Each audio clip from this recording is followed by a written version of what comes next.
بيننا حديث حدثنا فيه الصادق المصدوق عن حقيقة من الحقائق وهي مسألة نجد ومبعث الفتن والزلازل في تاريخ الإسلام. Nous avons entre nos mains un hadith du prophète sallallahu alayhi wa sallam qui nous prouve bien que c'est un messager d'Allah Ta'ala, où le prophète sallallahu alayhi wa sallam nous informe sur une vérité, sur une région qui s'appelle Najd, sur une région qui s'appelle Najd, et que les tremblements et les subversions, les fitan, les problèmes, les conflits apparaissent de cet endroit et que cet endroit est maudit et les gens de cet endroit vont rejoindre le Dajjal, le faux Messie, à la fin des temps. Notre objectif aujourd'hui, c'est préciser et localiser exactement l'endroit de Najd et les occupants de Najd dont le prophète sallallahu alayhi wa sallam a parlé. On a le hadith célèbre dans l'authentique de Bukhari et les autres recueils de hadith d'après Nafi', d'après Abdullah ibn Omar, que le prophète sallallahu alayhi wa sallam a dit: Allahumma barik lana fi yamanina wa shamina. Oh Allah, bénis notre Yaman et notre Sham. Sham, exactement, c'est Quds. Pas Sham dans la généralité. Nous allons faire une intervention sur le sujet, Inch'Allah ta'ala. Oh Allah, bénis notre Yaman et notre Sham. On lui a dit: Ya Rasulallah, et notre Najd. Et le prophète sallam continue: Allahumma barik lana fi yamanina wa shamina. Oh Allah, bénis notre Yaman et notre Sham. On a insisté: oh prophète d'Allah, et Najd. Et là, le prophète sallam il dit: Allahumma barik lana fi yamanina wa shamina. Après, on lui dit encore, on insiste: Ya Rasulallah, et Najd. C'est-à-dire, tu as oublié Najd, Ya Rasulallah. Et là, le prophète sallam il dit: Hunalika az-zalazil wal fitan wa minha yatlu'u qarnu shaytan. Dans cet endroit, le prophète sallam nous dit: Az-zalazil, les tremblements. C'est-à-dire les tremblements de la croyance, des cœurs, de la foi. Et les fitan, et de cet endroit, la corne de shaytan apparaît. La corne de shaytan apparaît. Shaitan, en réalité, il n'a pas une corne réelle, mais sa corne, c'est son waswas, ses bid'a, ses innovations, ses fitna, c'est ça la corne de Shaitan. Quel est l'endroit de cette région? Car le prophète sallam nous annonce cette annonce pour qu'on prenne garde et pour qu'on fasse attention de Najd et des gens de Najd, et que eux représentent la cause majeure de la fitna au sein de la communauté musulmane. Donc il est nécessaire de maîtriser ou bien de savoir exactement et de localiser cet endroit. La première chose, certains, bien précisément les salafistes, as-salafiyya, ou bien on dit aussi al-wahhabiyya, les salafistes nous disent qu'en fait Najd, ce n'est pas Najd de l'Arabie Saoudite, mais c'est plutôt Najd de l'Irak. Najd de l'Irak. Et nous allons répondre par cinq réponses. La première réponse, que à l'Irak, il n'y a pas un endroit qui s'appelle Najd.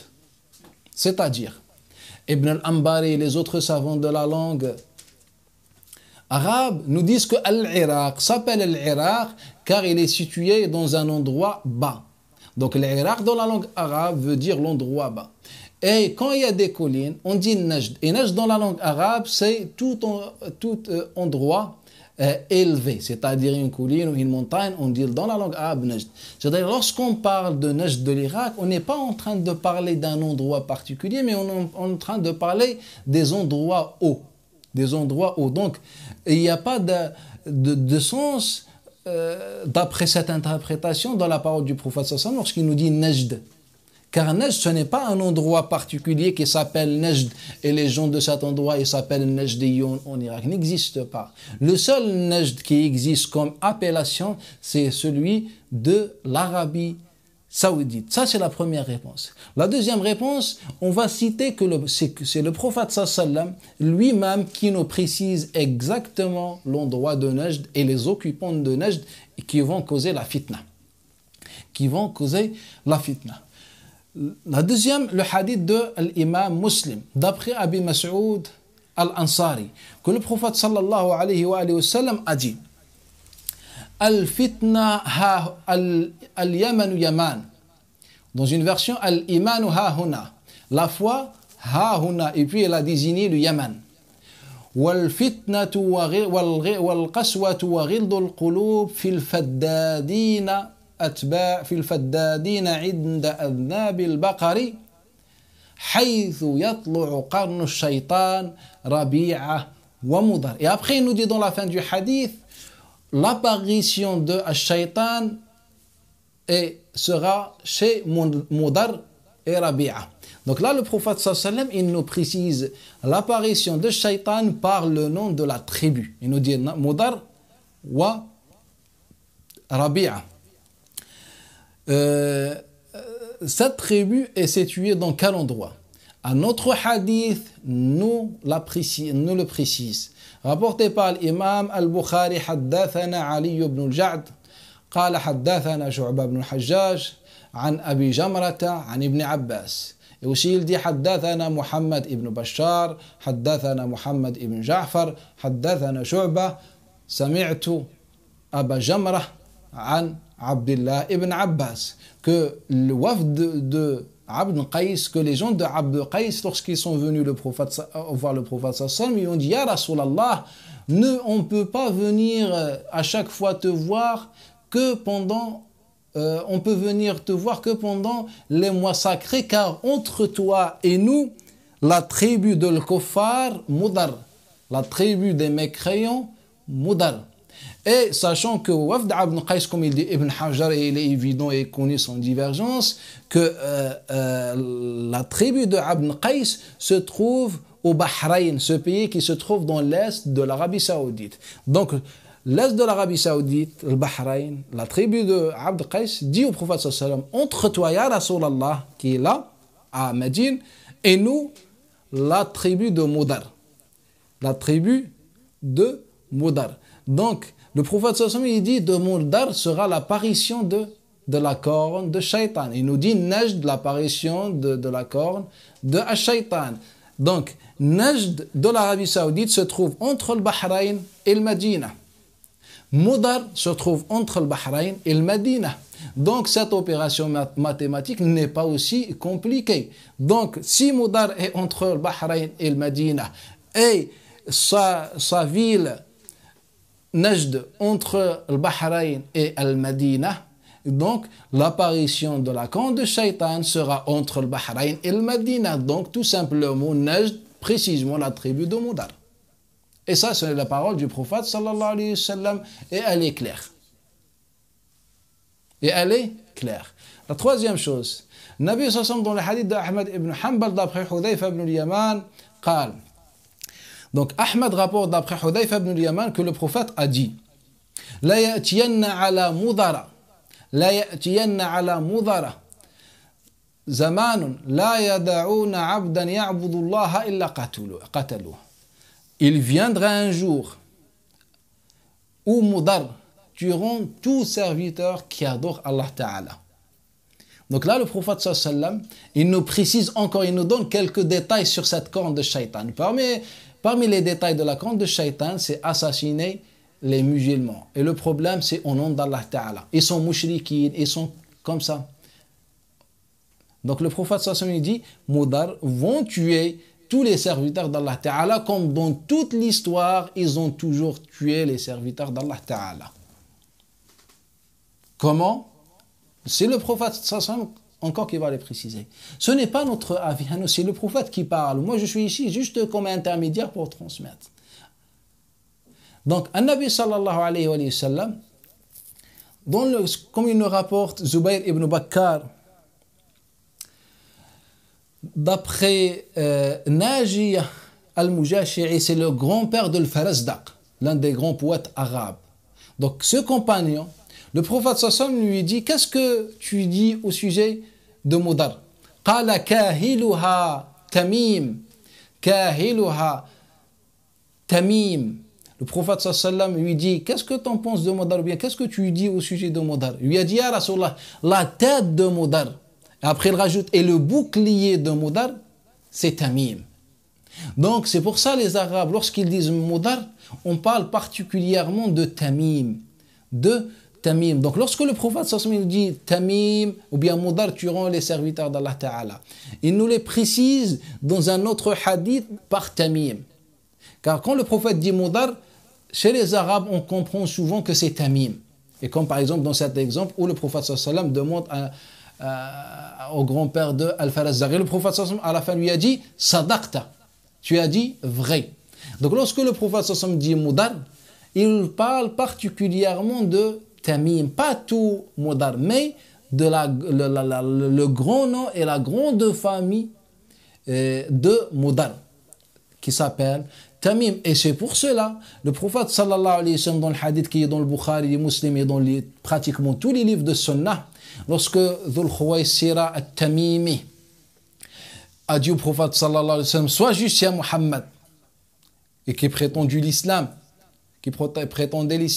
il a dit, sois juste ya Muhammad, lorsque le prophète sallallahu alayhi wa sallam était en train de partager les sadaqat, les aumônes. Et là, le prophète sallallahu alayhi wa sallam, à la fin, il dit aux compagnons,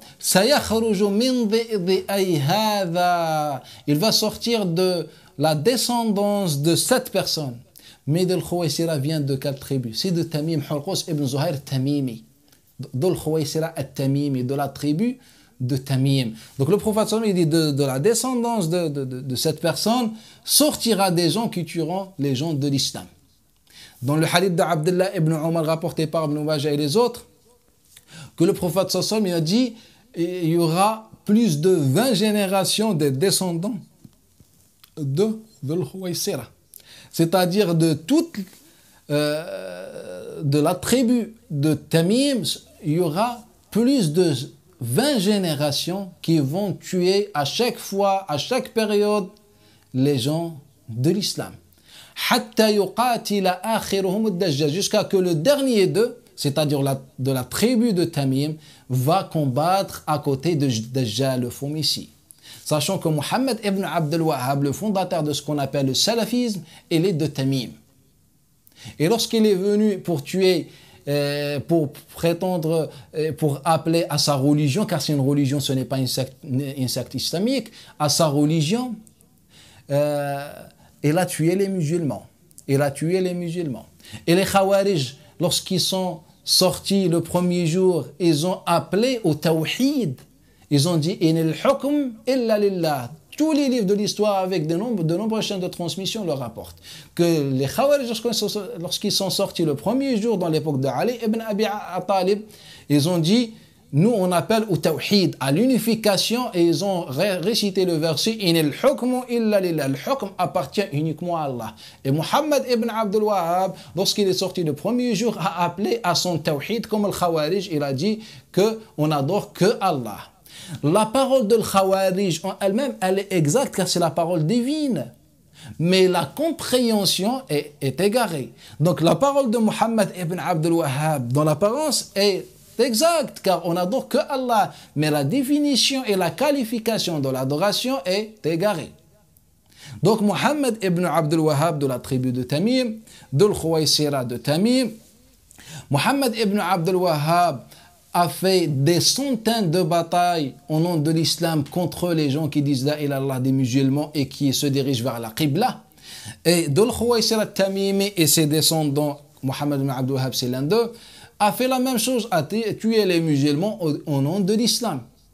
Muhammad ibn Abdul Wahhab a appelé au tawhid, son tawhid à lui, al-Khawarij ont appelé, le Khawarij de Tamim ont appelé à leur propre tawhid, à leur propre tawhid. On veut quoi de plus?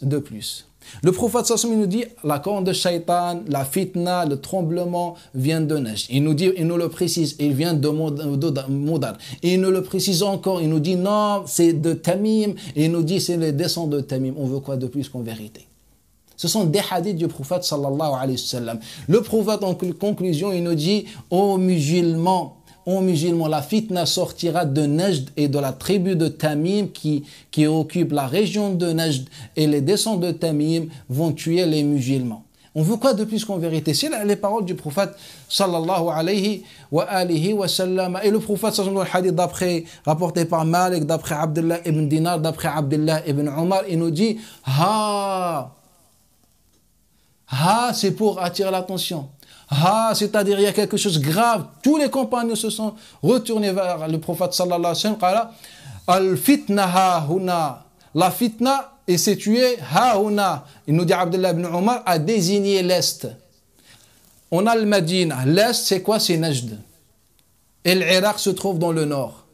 Ce qui veut dire Najd de l'Irak se trouve dans le nord. Donc le prophète sallallahu alayhi wa sallam, il s'est désigné. Il nous dit l'Est. La fitna sort de l'Est. Il nous dit où il sortira la camp de Shaitan sortira. On veut quoi de plus qu'en vérité? Et pour votre information, tous ceux qui ont appelé à leur propre tawhid, unification, pour eux, ils ont prétendu tawhid, tous ils ont fini par tomber dans le shirk. Je vous rapporte une histoire qui se trouve dans le Talmud. Qu'il y avait deux clans de juifs. Ils ont divergé sur un sujet. Ils ont dit, d'après leur récit, ils ont dit, on va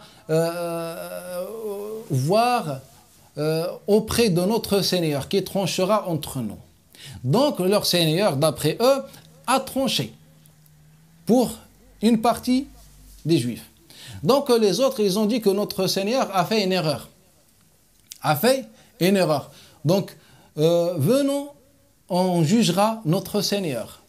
Donc ils ont jugé leur Seigneur d'après eux, et leur Seigneur a reconnu son erreur. Pourquoi j'ai rapporté ce récit? Car les Juifs, ils ont dit que les chrétiens sont mouchriquins et que Jésus, etc., ils ont voulu le tuer, ils lui ont fait du mal, etc., sont connus par leur fanatisme et radicalisme. Et ils ont fini, d'après eux, par juger leur Seigneur. Les salafistes ont commencé de cette manière, at-tawhid, comme le khawarij, at-tawhid, etc. Et le prophète nous a informé que le dernier de Bani Tamim, qui se trouve de Najd, qui sort de Najd, de Bani Tamim, sera avec Ad-Dajjal. Le hadith de Abdullah ibn Omar qui est très authentique. Il nous a dit, il sera avec Ad-Dajjal, à côté de Dajjal. Et c'est quoi Dajjal dans le hadith? Dajjal, il représente pour ses fidèles un seigneur. Ils vont dire que c'est notre Dieu, car il fait tomber la pluie, par exemple, il leur donne des graines de pousser, donc elles poussent. Donc pour eux, c'est un Dieu. Ils ont commencé par le tawhid, et le prophète affirme que les khawarij, les fanatiques de leur propre tawhid, vont être à côté de Dajjal, c'est-à-dire vont tomber dans le vrai shirk. C'est-à-dire lorsque le prophète nous dit le Dajjal et les a'war, aveugles, le Dajjal et les a'war, donc pour eux, leur Seigneur va devenir a'war comme les Juifs. Ils ont dit non, notre Seigneur a fait une erreur, viens, on le juge. Ça, c'est une vérité. C'est le prophète sallam qui dit cette vérité. Et c'est le prophète sallam qui nous dit Najd, et il désigne l'Est. Et c'est le prophète sallam qui nous dit Modar, et il nous dit Tamim, et il nous dit les descendants de Tamim, et il nous dit ils tueront les gens de l'islam, et il nous dit qu'ils sont fanatiques, et il nous dit qu'ils vont suivre Ad-Dajjal à la fin. Qu'est-ce qu'on veut de plus qu'en vérité? Sauf si on veut suivre la voie d'un certain Al-Albani, lorsqu'il rapporte un hadith, c'est-à-dire le même hadith, mais il se réfère au récit de Ibn Asakir, car Ibn Asakir l'a rapporté dans ses chroniques, que An-Nabi sallallahu alayhi wa sallam, quand il a dit Allahumma barik lana fi shamina wa yamanina, oh Allah barik dans notre béni, notre Sham et notre Yaman, l'homme lui a dit et notre Najd situé en Irak ya Rasulallah. Donc il a rapporté ce hadith en disant que le hadith est authentique. Là, ce qui est logique, ce hadith a été rapporté par les gens de l'authentique, Bukhari, Muslim, par al-Bukhari, et les gens de Sunnah, les gens de l'Masanid, au 2e et 3e siècle. Et lui, il va prendre la version de Ibn Asakir qui se trouve à la fin du 5e siècle. C'est-à-dire on est à 2 à 3 siècles de décalage. Il va nous dire, voilà la version authentique qui nous explique que c'est la Najd de l'Irak. Alors que les gens ne connaissaient pas Najd de l'Irak. Sachant que la chaîne de transmission est munkara dans la science de l'hadith. Et de plus, moi, je vais vous expliquer pour quelle raison on a inventé cette version. Tout simplement, cette version est inventée par les gens de Cham, précisément par les Nawasib, précisément par les collabos et les suiveurs des gouverneurs de Bani Umayyah, pour dire que la région de l'Irak, précisément de Koufa, où il y avait Ali et les descendants de Ali ibn Abi Talib, c'est eux qui ont causé la fitna. C'est tout simplement cette raison qui a poussé d'inventer un hadith. Notre religion, wallahi, elle est séquestrée par des gens soit malhonnêtes, soit ignorants. En tout cas, ça ne nous intéresse pas leur intention, mais malheureusement, notre religion, elle est séquestrée. Il faut que chaque musulman se réveille et soit conscient. Et dans notre sujet, Nabi sallallahu alayhi wa sallam, des hadiths, il nous précise exactement de la région, de la grande tribu, de la petite tribu, de leur qualité, leur comportement et leur fin. Il nous précise les détails. Donc on veut quoi de plus qu'en vérité? Sauf si on veut suivre la méthode de l'Albani, de mentir, de rapporter des hadiths très faibles, voire pas très faibles, mensongers, et de dire que c'est ça la version, et des hadiths inventés pour des raisons malhonnêtes. Si on veut suivre cette méthode. أقول هذا الكلام وأستغفر الله لي ولكم والله اجعلنا من الذين يستمعون القول فيتبعون أحسنه آمين.